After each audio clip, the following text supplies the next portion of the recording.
The most strange thing is none of the contractors in this space comes from outside Kenya. All the contractors doing our affordable housing today are Kenyan contractors. I mean, it's phenomenal. You know, you would expect that you have big Chinese companies or some other companies from elsewhere. This affordable housing is being built by Kenyan contractors. And a very big thank you and congratulations to them. And to sum it up is to say that going into the future, as I said, we have a pipeline of 700,000 housing units that is already where we have identified land.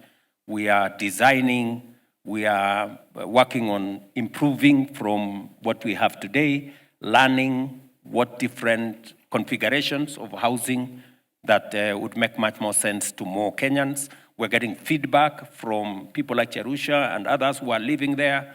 What is it that we can do better? And working with the UN, as they have said, doing a lab where we can, get more info, do more research, do a lot more R&D so that we can better deliver on this project. I will not allow anybody to define me in terms of time and terms and elections. No. This project is not about how many terms you serve or which elections come this way or that way. I want leadership in Kenya to be defined by how much impact we are making, how much transformation we are undertaking, and how good a foundation we are laying for generations to come. That is what Kenya should be defined. That is how leadership should be defined in Kenya. It's not how long you serve. It is not, all about those things is about how much of a difference are you making? How much of an impact are you making? How much transformation are we undertaking? And how solid a foundation are we building? Not for tomorrow, not for the next election, but for the next generation. That is my focus, and I want to encourage all of us as leaders to focus about the future. We have wasted a lot of time. We have wasted eternity chasing the next election, chasing the next most popular thing, and in the process, our country has suffered. We are going to change that trajectory by God's grace, and this country is going to go places. I am very happy to preside over the transformation of our country, and I want to encourage us to be part and parcel of this transformation. I just want to commit to the people of Kenya that we will make this program transparent. No public resources will be lost in this program. We will make it efficient. It is my commitment to make sure that this program will be above board. We will share as much information as possible. In fact, the construction costs are open. Before you even apply, we tell you, if you want to quote more than this, don't even waste your time, because we cannot accept any bids beyond what we have designed the house to cost us. And we also are very careful about quality. We are not going to take any substandard work. And I want to thank our professionals, the Institute of Engineers, the Institute of Architects. For your information, our Kenyan professionals have made a big contribution to the success of this program. They have reduced their fee from about 12% of the construction cost to 2.5%. That is a mark of patriotism. Because of the scale of what we are building, we negotiated with them. And I want to say this so that Kenyans can know that we have some patriotic Kenyans out there. Our engineers, our architects have provided their professional service to this housing program at 20% of the cost. Correct? I sat down with them. They looked at me in the eye. I looked at them in the eye and I told them, look, we are giving you a big job. This is our country. Let everybody make their contribution. They are the heroes of this project, those professionals. And they have kept the standards. I must commend them. They have kept the standards. And I want to tell them to continue making sure that the standards are high and we are not building anything that is substandard. When I got the opportunity and the chance and the privilege to be president, I said, this is one thing amongst the many things I want to do. And because it is the right thing to do. We have said here, I've heard the country director talk of World Bank. And all the statistics point to a future that is urban. And we have no choice about that future being urban. But we have a choice on what type of urban future we are going to have. Are people going to live in informal settlements? Are they going to live in slums? Or they are going to live in planned, dignified shelter that has dignity? And so, because Kenya is urbanizing, we've just been told by the country director of the World Bank, among the highest in the world, 4.3%. 50% of our population will be living in urban centers by 2050. Maybe 30, maybe 35 million Kenyans, maybe 40 million Kenyans will be living in urban centers by 2050. And many people ask me, who told you that Kenyans need houses? Why are you pushing this agenda of housing? You know, maybe you are pushing it for other reasons.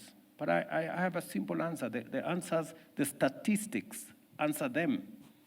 Kenya is urbanizing, the highest rate, some of the highest rates in the world. We will have 30, 40 million people living in urban centers.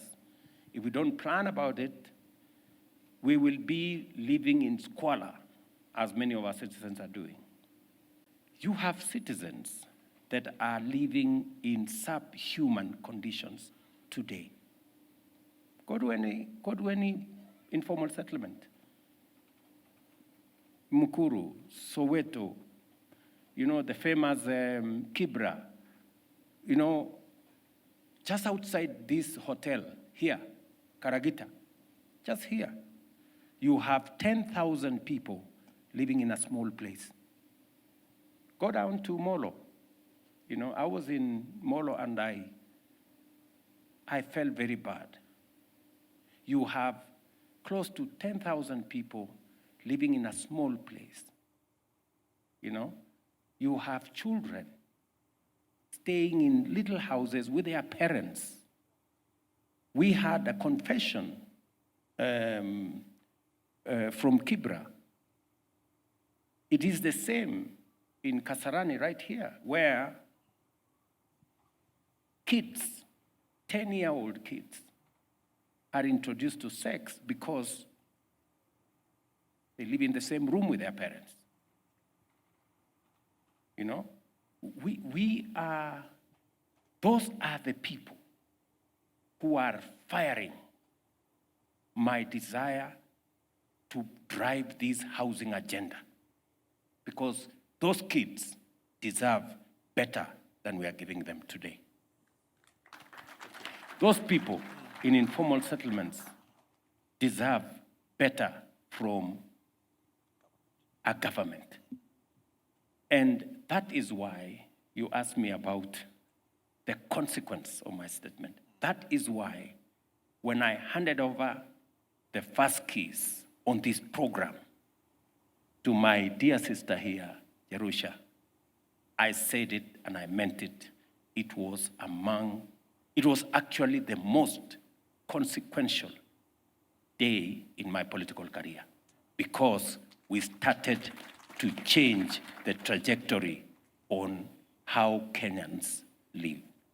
The progress we are making in this space speaks volumes about the kind of future we expect. Hapa Koboini na Kagai tulikuwa tunakunywa maji ambayo ni chafu.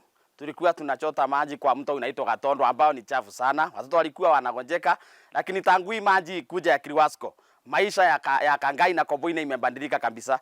Tunakunywa maji safi, ng'ombe zetu na mbuzi zetu zinakunywa maji safi, maisha imekuwa sawa. Tunafurahia sana kwa sababu hata tulikuwa tunavaa nguo ambazo si safi, juu maji ilikuwa shida. Ukienda kwa hiyo mtu anasema Katodo inakuwa chafu sana, maji yake ni ya brown, lakini tangu hii maji kuja hii ya Kiliwasco maji safi, tumekuwa hata sisi ni wasafi. Tumefurahia hiyo na Mungu ambariki Kiliwasco na kaunti ya Kirinyaga. Mai maya twarutire kwenja mweri wa 11 mwaka muthiru. Nitugora tukenja mai maya gwako ibinda nene tutithiririo ni kambuni ya Kiliwasco. Thiini wa mai maya uguo ngoretwo na memba 400 ma mugwanja. Itura riri ritagwo Kiaga, Kia Mwaki na Mukandu-ini. Kuma miaka ya tene andu aya matire makorwo na mai, ni makoretwo mena thina mwingi wa mai. Uguo binda turonire andu magutu sponsor na mai andu asema Kiliwasco ni turakenire muno tondu andu aya ni megutuika andu meguthera tondu makoretwo mena giko muno ni undu akorwo matari na mai. Ona andu aingi aria makoretwo makiona andu aya makiruta wira magarigako muno, kai itura riri ratiganirwo ni kindu ta thirikari. Uguo thank you very much kuri andu ma Kiliwasco ni undu wa gutwiciria na gutwe project ino twithii na mbere kwenja mai maya andu akiaga makene na mathara ni mai. Kundu riri gitwa Gatondo anange magathi kundu rwitwa Kiwe. Na andu acio matawa mai macio indiramu imwe mari ogiciringi 200 gutwarwo micini kwao. So andu aya bara tukia mai maya matuika ni mutuika makomanywa ni mekorwo mari andu mekorwo mena gikeno kingi tondu kuma kuria turutite matute kundu gwetagwo Njegas main ya mai ma Kiliwasco. Uguo ndagikeno tuite kindu ta kilomita 2 aba turi bandu betagwo Timberland. Hii project ilianza mwezi wa 11 ambao kataka wakati huo tumekuwa tunachimba maji. Hii project ambao wachimbaji ambao wanachimba maji haya ni wenyewe wanachimbia maji wakifaidhiliwa na watu wa kampuni ya Kiliwasco. Kwa hivyo sasa hawa watu tangu waanze kuchimba haya maji wamekuwa na muda mrefu na kujitolea kwao kwa sababu ni kwa uwezo wao kufanya kuchimba maji haya. Sasa katika hii sehemu ya maji haya ambayo inaingia Kayaga, hawa watu wakifaidika na hii maji watakuwa na usafi. Manake sasa tangu uzamani hawajawahi kuwa na maji. Maji wanatoa mbali kwa mito ambayo inatokewa na nyingine inaitwa Gatondo.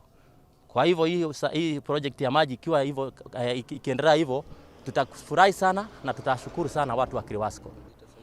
Familia ambazo zitafaidika na maji ni kama familia 1000. Na tuko na wachimbaji wa maji ni watu 407 ambao sasa ndio wenye project.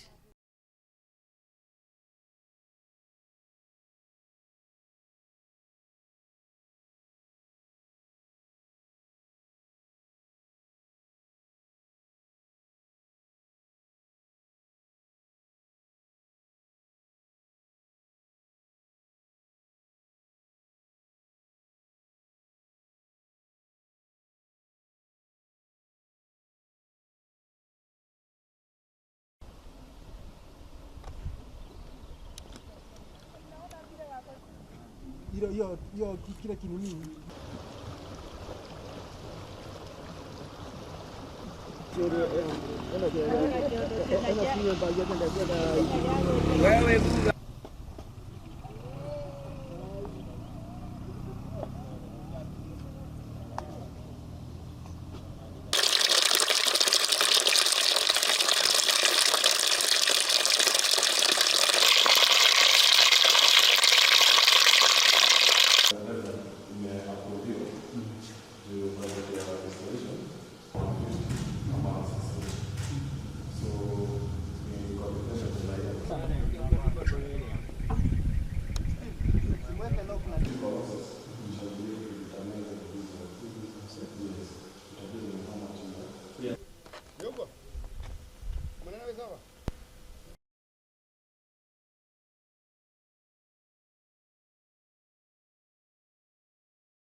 Bao.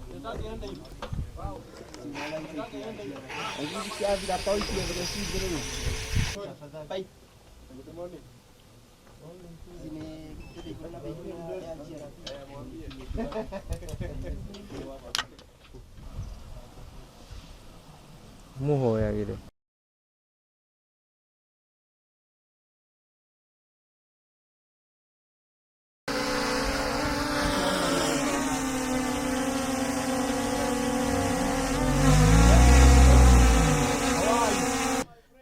These connections will help us increase revenue because what we are doing, we are reaching to our stakeholders and the people of Kirinyaga, explaining to them that it is true that water is a basic right, but then there is a cost that has been incurred by the company to take water to their doorsteps in their taps.